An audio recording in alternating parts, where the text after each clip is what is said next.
As the year is wrapping up, Connor and I wanted to do a wrap on one of our favorite AI companies, which is, of course, OpenAI and their tool, ChatGPT. They've recently had their 12 days of shipmas where they every single day were coming out with new things they were shipping and putting out. I don't even think it's over. We might be have a couple more days left, but we're essentially wrapping up. And I think we got a lot of the big announcements. So we're going to be covering all of the new things they've just announced. If you've missed any of those tidbits, which I, for one, I think a couple of them slipped through the cracks, so we did a review.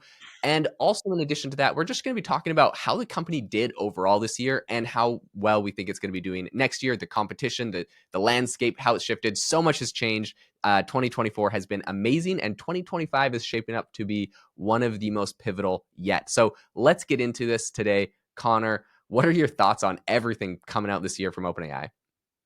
OpenAI had an amazing year, but it's almost like it was like a horse, like Seabiscuit, where at the very end, Google sort of did this a little bit too, where all of a sudden just everything was piled in to the last 2 weeks. It's a little bit crazy. Anybody who's following this, I don't know how anybody keeps up with it. We're so, boy who cried wolf with the craziest week of AI ever. But just in terms of sheer number of things that have dropped in the last, say, 14 days, it's not possible to keep up with, so don't worry about that. But I do want to, as Jaeden says, talk a little bit about OpenAI and just some of the highlights. We will go into this as we start exploring these tools more. But Jaeden, I got to say, so there's been a lot of cool things. I'm going to ask you next, so you get ready for this question too. My favorite things that came out of OpenAI's shipments. And I would say that some of them were really startling and some of them sort of snuck under the radar. So I am going to go with two that one is a little more of a dark horse. The first one, just because it was the first one, was this $200 per month new tier with advanced reasoning and everything else. Not because I have signed up for the $200 a month, and I think that 99% of the people out there do not. However, the more I look into this and the more I read about it and the more I test it out, the more I realize, like, wow, this is actually colossal. This is huge in terms of what it means for the future of large language models. It really seems to be thinking in a new way. I think that originally I was just kind of thinking, oh, it's just built-in chain of thought prompting, which just means, if you haven't heard that term before, it just means you say to it in your prompt, think through this, give me all the logical steps, et cetera. And it creates a better result. It's not a hacky gimmick like, oh, I'll tip you $200. It really is a very different way of ChatGPT and these large language models processing this kind of deep thinking. So that was really extraordinary, not because I'm looking to spend $200 a month, although I would if I could find the uses, but more because, especially, of course, if you're in law, if you're in healthcare, if you're in PhD level research, things like that, this is really critical, and $200 a month is an absolute steal. But even just on the smaller things, Jaeden, I'm just realizing it's just coming up with really thoughtful stuff. I'm really seeing a difference between this and 4.0, and I don't think it's my imagination. But again, I'm not ready for that. So I think that was number one. The second thing I just want to kind of touch on with OpenAI, and we could touch on a million things, is something I just tested this morning, Jaeden. I think you did too. But it's this. So we already know advanced. We have voice mode, which is super helpful. Advanced voice mode means very low latency, means it really sounds like you're having a conversation because it's very low lag time. But they've just integrated. I think it was on day 9 or on December 9th or something like that, or anyway, whatever day it was.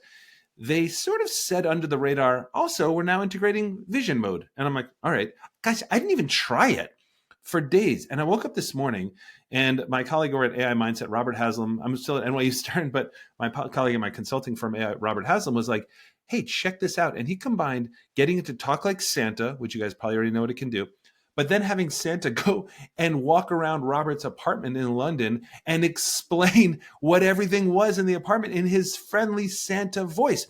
That was absolutely amazing. This is a lot like what Project Astra from Google was supposed to do, and actually is. But the fact that you can just walk around with this thing on video as if you're videoing it for a friend, but be talking to ChatGPT and ChatGPT has eyeballs, feels like we are a step away from robotics or something. I'm blown away by this. Anyway, I could go on and on.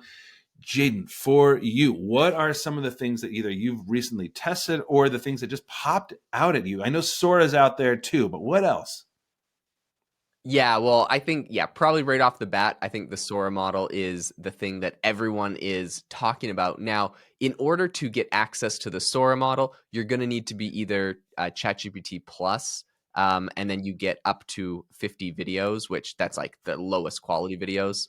But if you have the $200 one you mentioned, um, you get up to 500 videos. Again, they're lowest quality. So, anyways, okay, this is why I bring this up. You're talking about this $200 tier that they have and how you think that's a big deal. I also think that this is a very big deal for a couple reasons. Sure, I think it's useful for you get this kind of advanced chat gpt, but actually I think that the $200 tier came out as sort of a precursor for Sora. When you're using this video model, it is quite expensive. It uses a lot of compute, and so in my opinion they put that out as a way to like, look, you could use it for ChatGPT, but also if you get that, you're going to get access to all of the Sora videos. And I think most of the power users on Sora, because if you wanted 1080p video, you can't even, you can only get up to 720p resolution when you're on just a regular chat gpt. So if you want the 1080p resolution, you have to have that $200 model. I think anyone that's serious, like if you're going to use your video for literally anything, a YouTube video, b-roll, like anything, you have to have this $200 a month tier. So anyways, I think it's definitely good for ChatGPT. It's got a more powerful model and I've heard great things about it. But at the same time, I think it was kind of a sneaky precursor to getting people ready for that price point. So when Sora came out, it wasn't like, oh my gosh, we thought Sora was going to be $20 a month, and it turns out it's 200, right? And honestly, this is nothing. I know when I first started using AI tools before ChatGPT even came out, there's a really popular company, which by the way, if you guys are not following along, we make videos of all of these, so you can watch the video on, and I'm sharing my screen, so you can watch a video for all of this on Spotify or on YouTube. There's a link in the description to the YouTube channel. And anyways, I'm just sharing my screen and going through different tools and things that we do. So feel free to check those videos out. But anyways, when I first started using AI tools before ChatGPT came out, I was using a platform called Jasper.ai. And Mhm. I very Yep. quickly went up to the $600 a month tier with Jasper AI just for essentially what ChatGPT does today, because it was giving me so much content. I was using it for writing articles for a website, and I was, really quickly growing a website to get hundreds and hundreds of thousands of, thousands and thousands of clicks to the website from this kind of AI generated content back in the day. It was a lot more. It couldn't one shot it. It would just do like one paragraph or 5 sentences at a time, and it was using DaVinci O3, which is kind of the precursor to ChatGPT from OpenAI. In any case, I bring all this up to say I was paying a lot of money for this. And when ChatGPT came out and was $20 a Yeah. month, Right. I essentially had all my virtual assistants completely switch over to that. We dropped from $600 to $20. It was amazing. We were on top of the world. And the models kept getting better and better. I think we're coming back to a place where for really high quality content and for the video, we're going to start seeing those $100, $100-$200 tiers. And probably at some point, like it was worth it at one point for me to pay $600 a month for Jasper. It's going to be worth it at some point for me to pay $600 a month to have Sora. I'm going to want 1,500 videos. And really when it says 500 videos, it's uh, for their kind of their highest tier on the Sora. When they say 500 videos, they're kind of the lowest quality. If you want the good videos, you get less, maybe like 50 videos. So if you want more, you're going to be at a $600 Mhm. tier. So I think the biggest thing out of all of this is OpenAI has come out with a ton of incredible technology. It's going to get more expensive. That's my opinion on it. Yeah, I think that's right. And it's one of these things where if don't feel like you have to get this $200 a month model if you're not really messing around with Sora, and if you're not really doing heavy level problems, and your team or whatever doesn't have high adoption. But I think that what ChatGPT is showing us here at the end of the year is that they had been working on a lot of stuff, and a lot more is coming. Again, these are the things that have just been released. And Jaeden, I think all of these things that we're talking about have now been released. Actually, it's not like some of the other tools that say like, oh, this is coming in January or something like that. Yep. Which also brings up this point around with this new O1 model, this O1 model Pro. There was some research out there by Apollo that was doing, I think, a lot of the red teaming, and they were finding that there was a lot of scheming going on. I don't know if you covered that. Jaeden has a couple other podcasts which you guys have to check out, AI Chat and everything else. I don't know if you've covered any of this, Jaeden, but this idea that sometimes these things are starting to get, in a very low percentage of the time, but they're getting so powerful that they're trying to sort of, jailbreak themselves essentially. And they're trying to kind of what we call scheming and seeing, and this is where the red teaming really comes in. You want to make sure that these things are unbelievably safe. And I'm not sure that the cutting edge, the bleeding edge of this stuff is safe for the public yet. Meaning, can it get out there? We don't really know. So I appreciate the slow release of this stuff. But Jaeden, for you, when you're looking at OpenAI and all these releases, and by the way, there was a ton of releases coming out around this Canva, which is, I'm sorry, not Canva, Canvas, which was their sort of tool where it could help you write and you could go paragraph by paragraph. It's one of my favorite tools on there.